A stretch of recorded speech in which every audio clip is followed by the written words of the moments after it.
So ఇప్పుడు free అయిపోయినారు ఇప్పుడు.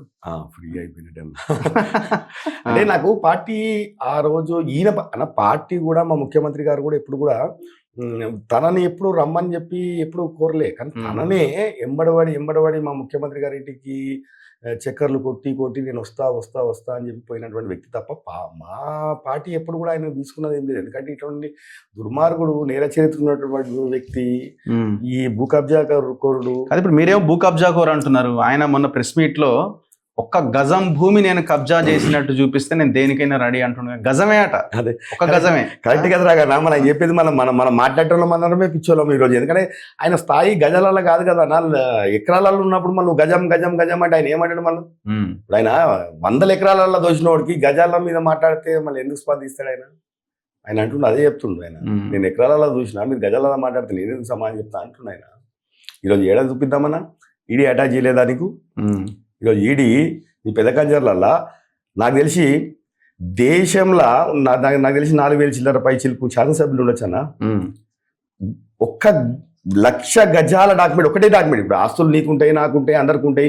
మన దగ్గర ఉన్న ఆస్తులు అన్ని కలిపితే 1,00,000 గజాలు అనేది వేరే. కానీ ఒక సింగిల్ డాక్యుమెంట్ లో 1,00,000 గజాల డాక్యుమెంట్ ఉన్నది అంటే 1,00,000 గజాల ప్లాటే 1,00,000 గజాలు అంటే అది నాలా కన్వర్షన్ అయ్యి ఇప్పుడు అగ్రికల్చర్ నాన్ అగ్రికల్చర్ మారాలి కదన్నా, మారాలి, దాని నాలా కట్టాలి, అప్పుడే నీకు గజాలలో అవుతుంది.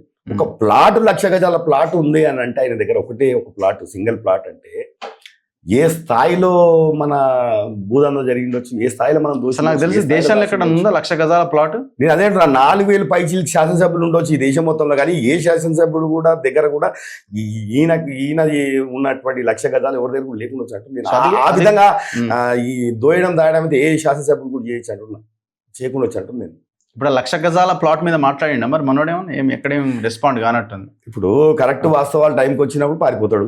ఇట్లా ఎన్నిసార్లు చేయలేదన్నా? ఒకసారి అంబేద్కర్ కాడికి వచ్చి నేను 1 గజం జాగా కబ్జా చేసిన, అంబేద్కర్ కాడు ఊరేసుకొని చచ్చిపోతా అంటాడు. ఒకసారి నేను విషయం చచ్చిపోతాను, ముక్కునే అలాగ రాస్తా అంటాడు. మళ్ళీ ఇప్పుడు నిజంగా ఈయన ఇప్పుడు నేను ఆధారాలతో చూపిస్తున్నా కదన్నా, 1 కాదు 2 కాదు, కొన్ని 100 ఎకరాలు చూపిస్తున్నా, కొన్ని 100 ప్లాట్ 1000 ప్లాట్ చూపిస్తున్నాను. నేను ఆయన మీద ఆరోపణలు చేసినా చూపిస్తున్నా ఆధారాలతో సహా. ఈయన ఎన్నిసార్లు ఆ రోజు నేను విషయం దాకా అంబేద్కర్ బొమ్మ కాడ నేను విషయం దాకా చచ్చిపోతా, నేను 1 గజం జాగా కబ్జా చేసిన అని చెప్పిండు. నేను ఇమ్మీడియట్ గంట సేపట్లో కౌంటర్ వేయించిన, ఆ వ్యక్తితోనే వేయించిన. నాదే భూమి కబ్జా చేసినావు కదా, నువ్వు అంబేద్కర్ కాడికి రా, చర్చకు సిద్ధమని నేను సవాల్ చేపిస్తాను. పక్కన కూర్చొని పారిపోతాడు, ఆరోపణలు చేస్తాడు, పారిపోతాడు.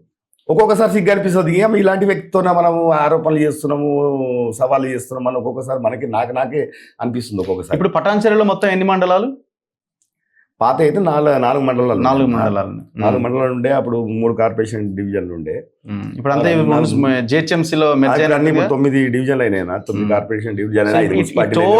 టోటల్లో అన్ని ప్లేసెస్ లో ఆయన కబ్జాలు ఉన్నాయా? నేను చెప్తున్నా అసలు ఇప్పుడు అయినా లేటెస్ట్ దాంట్లో ప్రతి డివిజన్లో, ప్రతి మున్సిపాలిటీలో, ప్రతి మండలంలో ఈయన ప్రతి దగ్గర నేను నిరూపిస్తా. ప్రతి దగ్గర అంటున్నా, ఎక్కడ వదిలిపెట్టేది లేదు, ఎక్కడ కూడా వదిలిపెట్టేది లేదు. నా ప్రతి దగ్గర మ్యాప్ ముంగడేసుకోవాలి, ఎక్కడ శివారు భూములు ఏడున్నాయి, ఎక్కడ ఎక్సెస్ భూములు ఉన్నాయి, పక్కన పట్టా జాగా ఎక్కడ కొంటే 4 ఎకరాలు గవర్నమెంట్ జాగా ఏడున్నది, అలాంటి దగ్గర స్పాట్ పెట్టాలి మనం.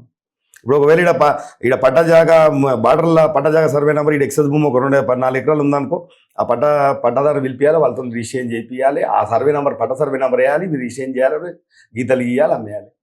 ఈయన చుట్టూ ఎవరు ఉంటారు? అంత రిటైర్డ్ ఎంప్లాయీస్ అయినా? అంత రిటైర్డ్ ఆర్డీఓ, రిటైర్డ్ ఎంఆర్ఓ ఉన్నాడు, సర్వేయర్ లింగారెడ్డి.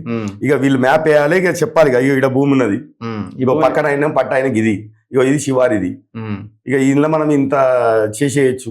మళ్ళీ పట్టదారుని పిలిపించి మాట్లాడాలి, ఆయనతో డాక్యుమెంట్ తయారు చేయించాలి, ఆయనకి ఎంతో కొంత ఇచ్చేయాలి. ఆయన భూమి కాదు, ఆయన లెక్క కాదు, ఆయన పత్రం కాదు, ఆయనకి ఏం సంబంధం, నాకు పుణ్యానికి 50 లక్షల కోటి రూపాయలు వస్తుంది, నాకు ఏమైంది అని చెప్పి ఆయన పెట్టేయాలి. ఈ 62 సర్వే నెంబర్ కూడా సేమ్ యాజ్ ఇట్ ఈజ్ అంతేనా? అని ఎంత ఘోరం అంటారా? 62 సర్వే నెంబరు మొన్న చెప్పిండు ఏమని, ఆ శంకర్లాల్ అనే వ్యక్తికి అలాంటి అయింది సర్వీస్ మంది 5 ఎకరాలు. ఆ డాక్యుమెంట్ షో చూపేయాలి, ఖాళీ కాయిదాలు ఊపొద్దు కదన్నా. ఇప్పుడు మీడియాకి నువ్వు మాట్లాడినప్పుడు ఇక శంకర్లాల్ డాక్యుమెంట్ 5 ఎకరాలు కేటాయించారు, ఇక నేను తీసుకున్నా, నేను చేసినా నువ్వు చూపించాలి. తీసుకున్నా అంటే డాక్యుమెంట్ ఇయ్యాడు మీడియాకి. 64, 60 సర్వే నంబర్ పక్కన 93 లేఅవుట్ అయింది అన్నది.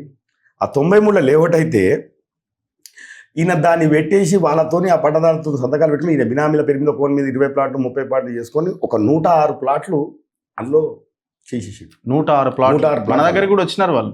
106 ప్లాట్లు అందులో మొత్తం చేసేసి ఒక్కో ఇల్లు ₹1,00,00,000 అమ్ముతున్నాడు.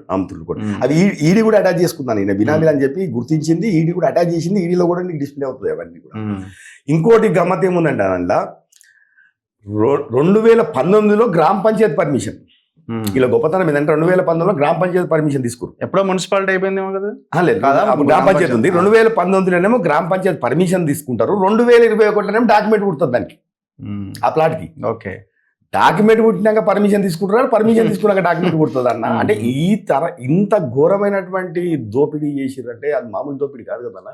అధికారాన్ని అడ్డం పెట్టుకుని ఆ 10 సంవత్సరాలలో మామూలు దోపిడీ కాదు. ఇప్పుడు ఈ అమీన్పూర్ లో కూడా అమృత్ ట్రస్ట్ పేరుతో లేఅవుట్ మీద లేఅవుట్ వేసి మొత్తం అంతా లేపేశారు కదా. అది హుడా 150 to 153 చక్రపూర్ కాలనీదనా 200 ఫీట్ల హుడా రోడ్ ని డైరెక్ట్ గా Santosh sand and granite Masood 20,000 గజాలు, అది 20,000 గజాలు చేసుకురు. ఆ చక్రపూర్ కాలనీలో 6,000 గజాలు పార్క్ జాగాను కూడా ఈ Santosh sand and granite Masood Reddy. మళ్ళీ మాకు ఒక్క గజం కూడా తెలియదు, మాకేం తెలియదు. మళ్ళీ ఎవరి ఇల్లు, వీళ్ళు ఎవరు ఇల్లు, ఈ మసూద్ రెడ్డి ఎవరు, సంతోష్ శాండ్ అండ్ గ్రానైట్స్ ఎవరు, మన ఈడీలలో పెట్టింది అటాచ్ చేసింది ఎవరిని, ఇలాంటివన్నీ చేసుకుంటాం మనం. మాకేం తెలియదు, మేము చాలా బుద్ధిమంతులము, మాకు అన్యం పుణ్యం తెలియదు అని మాట్లాడే కొంచెం సిగ్గుండాలి కదన్నా. ఇప్పుడు ఆ మైనింగ్ మీద కూడా హరీష్ రావు క్వశ్చన్ హరీష్ రావు కదా మాట్లాడింది. గూడెం మైపాల్ రెడ్డిని అనవసరంగా ఆయన అలా అరెస్ట్ చేసిరు, చిన్నదానికి అరెస్ట్ చేసిరు అని. ఇప్పుడు ఇక్కడేమో ఆయన మొన్న ప్రెస్ మీట్ పెట్టి ఏం మాట్లాడతాడు, అసలు మేము ఎక్కడ అక్రమ మైనింగ్ చేసినది రాజకీయ కక్ష సాధింపు, అందుకోసమే యాక్షన్ తీసుకున్నారు అంటే, లేకపోతే అసలు మేము ఎక్సెస్ ల్యాండ్లో ఎక్కడ మేము మైనింగ్ చేసినాం, కోర్టులో కేసు వేసినాం. ఇప్పుడు అన్నిటికీ కోర్టులో కేసు వేసి హోల్డ్ చేసి పెట్టుకున్నారా. అయితే నేను దీని గురించి ప్రెస్ మీట్ పెట్టి మాట్లాడడానికి కూడా అంటే హరీష్ రావు గారు అలా మాట్లాడడం ఎంత చిన్నగా మాట్లాడినంటే ₹1 పావుల లెక్క మాట్లాడేసిళ్ళు. ఏదో కావాలని మా ముఖ్యమంత్రి గారు కాంగ్రెస్ పార్టీ కావాలని కక్ష సాధింపు చేస్తుంది, మా మసూద్ రెడ్డి మా మైపాల్ రెడ్డి సోదరు నుండి ఉట్టిగా జైల్లో పెట్టిరు, ఏ అన్య పుణ్యం తెలియదు, ఏదో చిన్న ₹1 పావుల గురించి పెట్టిరు అన్నట్టు మాట్లాడిండు. దాని గురించి అన్న 340 కోట్ల రాయల్టీ ఎగ్గొట్టిండు. 4.2 హెక్టార్ 312 కోట్లు 340 కోట్ల రాయల్టీ ఎగ్గొట్టిండు. నేను చెప్పింది ఏంటంటే, నేను ఎందుకు పెట్టినానంటే అట్లా మాట్లాడినందుకు నేను ప్రెస్ మీట్ పెట్టినా కదన్నా. నేను ఆయన చెప్పింది ఏంటంటే మార్చి 2023 నాడు బీఆర్ఎస్ ప్రభుత్వమే ఉంది. ఆ రోజు పీసీబీ వాళ్ళు క్లోజర్ లెటర్ ఇచ్చారు, ఇది ఎక్సెస్ తవ్విర్రు, నీ కేటాయించింది 4.2 హెక్టర్స్ అయితే నువ్వు అదనపుగా 3.16 హెక్టర్స్ ఎక్కువ తవ్వినవు, 10 ఎకరాలు ఎక్కువ ఎక్సెస్ తవ్వినవు, కాబట్టి నువ్వు ఇది క్లోజర్ చేయాలి, ఇది అక్రమం ఇది అని చెప్పి ఓ ఆర్డర్ ఇస్తే అప్పటి నుంచి ఒక 7-8 నెలలు ఇంకా వాళ్ళ ప్రభుత్వం ఉంది కదన్నా. మరి ఎందుకు బంద్ చేయలేదు? మీరు అంత నీతివంతులు కదా, మీరు అంత బుద్ధిమంతులు కదా, మరి ఎందుకు మీ క్లోజర్ ఆర్డర్ వచ్చినప్పుడు ఎందుకు బంద్ చేయలేదు? అంటే మీకు ప్రభుత్వం అంటే భయం లేదు కదా, మీ ప్రభుత్వం ఉంది, ఏం కాదనే కదా చేసింది.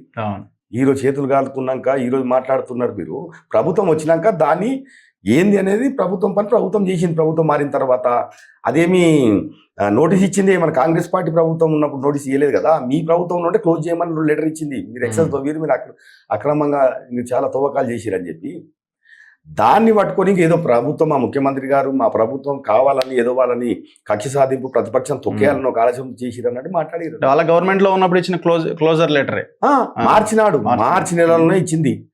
ఎలక్షన్స్ అయినా మన డిసెంబర్ లో ప్రభుత్వం మారింది కదా, పీసీబీ ఇచ్చింది. దాన్ని మాట్లాడినందుకు నేను అలా చేసేది మీరు దొంగ పనులు, మీరు చేసేది లంగ పనులు, మీరు మళ్ళీ గవర్నమెంట్ ఏదో చేసిందంటే ఆ రోజు క్లోజర్ ఆర్డర్ ఇచ్చినప్పుడే క్లోజ్ చేసినప్పుడు ఈరోజు ఈ పంచాయతీ ఉండేది కాదు కదా నీకు.